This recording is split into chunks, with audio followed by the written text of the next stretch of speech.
High বন্ধুরা, good morning সকলকে। তোমরা সবাই কেমন আছো? আশা করি ভালোই আছো। আর ভোর থেকে আজকে বৃষ্টি শুরু হয়ে গিয়েছে, শুধু আমাদের এদিকে নয়, আরও অনেক অনেক জায়গাতে আজকে বোধহয় বৃষ্টি আশা করি হচ্ছে। তো বৃষ্টির জলে আজকে আমাদের ঘরের অবস্থাটা কেমন হয়ে গিয়েছে সেটা তোমাদেরকে অবশ্যই দেখাবো। আর আগেও অনেকবার দেখেছো আমাদের ঘরের অবস্থা বৃষ্টি হলে কেমন হয়ে যায়, কিন্তু ঘরে যে চালটা আছে দেখতে পাচ্ছ এখানে, তো ঘরের চালটা ছাওয়ালে পরে অনেকটা ঠিক হয়ে যেত, কিন্তু ঘরের চালটা কেন ছাওয়ানো হয়নি এখনও পর্যন্ত সেটা তোমাদেরকে অবশ্যই বলবো। তো কেন প্রবলেম হয়েছে, কী জন্য হয়েছে, সমস্ত কিছু বলবো। তো তোমরা আগে ঘরটা দেখো, আমাদের ভেতরটা দেখো, তারপর তোমাদেরকে বলছি যে আমাদের ঘরের অবস্থাটা কেন এখনও পর্যন্ত এরকম হয়ে আছে। তো ওকে বন্ধুরা, তোমরা সঙ্গে থাকো।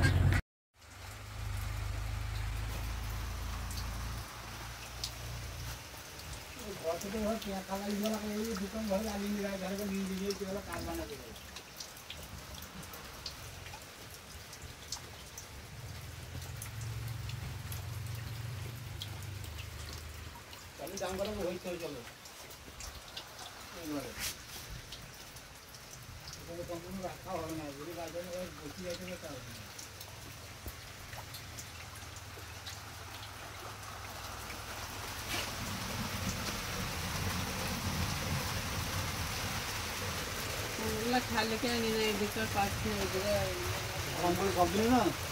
ওই তো ঘরে মাটিগুলো ছেড়ে গেল, তো এই তো আমাদের ঘরে দেখো দুমদাম করে ছেড়ে ছেড়ে পড়ে গেছে মাটিগুলো সব।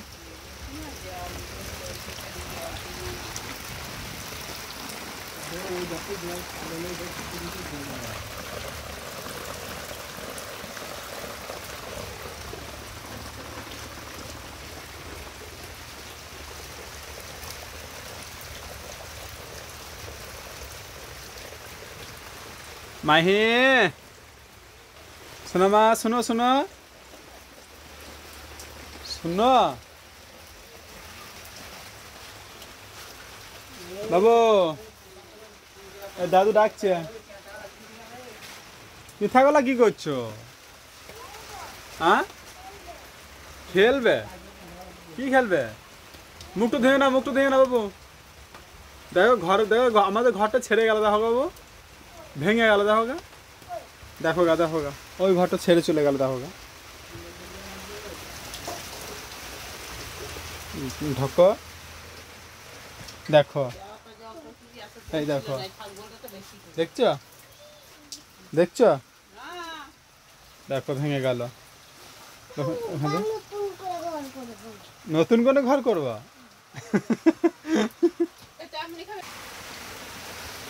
মুখ দিয়ে না, চামুনি খেলবে, আবার জল ঘাঁটো না, জল ঘাঁটো না, জল ঘাঁটবে না বাবু, বাবু জল ঘাঁটবে না প্রদীপ, যাও খেলা করবে, যাও যাও, চলো চলো।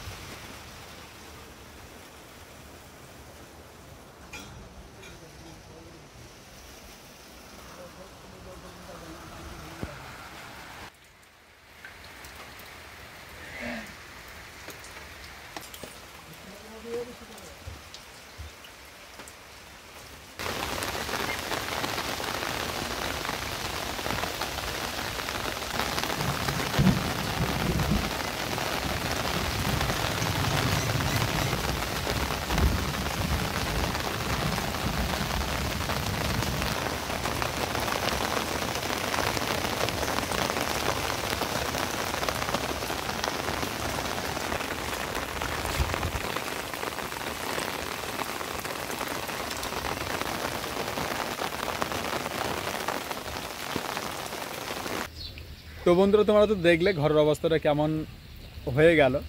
কেননা ভোর থেকে যখন বৃষ্টি শুরু হয়েছে তখন তো সবাই ঘুমোচ্ছিলাম, মানে আর মাহি সোনামাকে তো নিয়ে চলে এসেছি ঘর। তো সোনামা বলছে যে বাবা ঘুম আসছে, মানে ভোরবেলা উঠলো একবার, ঠিক আছে, উঠার পর বৃষ্টি যখন শুরু হয়নি তখন আবার ঘুমিয়ে পড়লো। তারপর দেখছি চারিদিকে জল পড়তে লাগলো।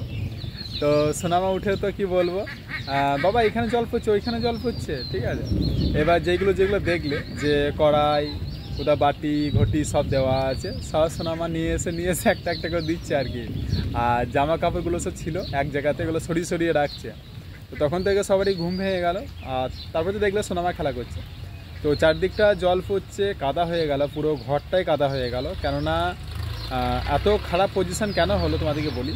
আমাদের যে ঘরের যে চালটা এখন দেখতে পাচ্ছ, চালটা যে দেখতে পাচ্ছ ঘরের চালটা, সেই চালটা মানে আমাদের ছাগল আছে, তোমরা তো ভালো করে জানো, ছাগলগুলো প্রত্যেকদিন উঠে যায়, প্রত্যেক দিন ছাগলগুলো উঠে যায়। এবার পুরো মানে ঘরের ছাউনির ওপরে ছেড়ে ছেড়ে বেড়ায় আর কি। তো সেটা বেশি খারাপ হয়ে গিয়েছে। আর কিছুদিন থেকে মানে কিছুদিন বলবো না, অনেক দিন ভাবনা চিন্তা করছি যে চালটা ছেড়ে দেবো। তো যে চাল ছাওয়ানির যে লোক, সে লোক পাওয়া যাচ্ছে না এখন, ঠিক আছে। আগে যে মানে চাল ছাওয়াতো, তো সে তো এখন আর পৃথিবীতে নেই। তো সেই ছাওয়ানির লোক পাওয়া যাচ্ছে না। দ্বিতীয় কথা হচ্ছে মানে এখন আমি তো থাকতে পাই না বাড়িতে, তোমরা তো ভালো করে জানো, কারণ মাহিসোনামা বোলপুরে মানে সুযোগ পেয়েছে, তো ওইখানে পড়াশোনা করছে বলে ওইখানেই এখন সোনামাকে নিয়ে থাকতে হয় আমাকে বোলপুরে। আর ভাই বাড়িতে থাকে, আর ভাই তো এখন তো এই মুহূর্তে বাড়িতে মানে 2 মাস থেকে বাড়িতে নাই, কেননা ও বহরমপুরে ডিউটি চলে গেছে। তোমরা তো ভালো করে জানো সিভিকের কাজ করে, তো 2 মাস থেকে নেই বাড়িতে, বাবা একা আছে। তো কিছুদিন আগে যখন ধান কাটা মারা ঝরানো চলছিল, তখন আমি বাড়িতে এসেছিলাম, কেননা সোনামায়ের ছুটি পড়েছে বলে। তো তখন আমি কিছুদিন কাজ মাজ করে আবার গেছিলাম, কেননা ওইদিকে মানে মামুন তো ধরো তো মানে আছে ওইখানে, মায়ের বাড়িতে মামুন আছে। তো ওইখানেও আমাকে যাওয়া আসা করতে হয়, কেননা ডাক্তারের অনেক কিছু রিপোর্ট আছে, হ্যান ত্যান আছে, সমস্ত কিছু দিক থেকে আবার করতে হয়, কারণ আমাকে ওই দিকে যেতে হয়, বোলপুরে ডান্স ক্লাস আছে, এইসব ওইটা যেতে হয়। তো চারদিকে করে বেড়াতে হয়। তো ওই জন্যে বাড়িতে থাকতে পারি না, বলে আরও বেশি প্রবলেম হচ্ছে। আর বাবা তো একা, বুঝতেই পারছো। তো দেখি এবার কি করব। এবার জল বৃষ্টি হলো, আর কিছুদিন আগে তো প্রচণ্ড হারে রোদ করছিল, তো এত রোদে তো চাল ছাওয়ানি যায় না গো, খানি জল বৃষ্টি না হলে।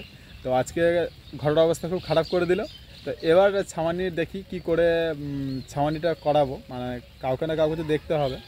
তো না দেখলে তো চালটা ছাওয়ানি করতে পারা যাবে না, কারণ আমরা জানি না। ঠিক আছে।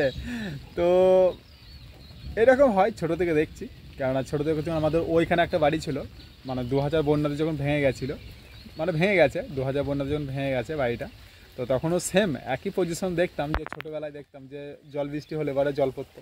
তো এখনও পর্যন্ত সেই দেখছি। আর বন্ধুরা, তোমরা তো অনেক অনেক কথা বলতে পারো যে দাদা এখনও পর্যন্ত তোমাদের ঘরের অবস্থা এরকম, নিজেকে পরিবর্তন করতে পারছো না, ঠিক আছে। তো এইসব সম্বন্ধে তোমাদেরকে আলাদা একটা ভিডিও বানাবো, মানে এইসব কথাবার্তার দিক থেকে। তো এখন এইরকম অবস্থা আমাদের, ঠিক আছে, এরকম হাল, তো কিছু করার নাই। তো ওকে বন্ধুরা, সবাই সাপোর্ট করো, পাশে থেকো, আর দেখা হচ্ছে পরের ভিডিওতে। ততক্ষণের জন্য টাটা, বাই বাই, সবাই ভালো থেকো।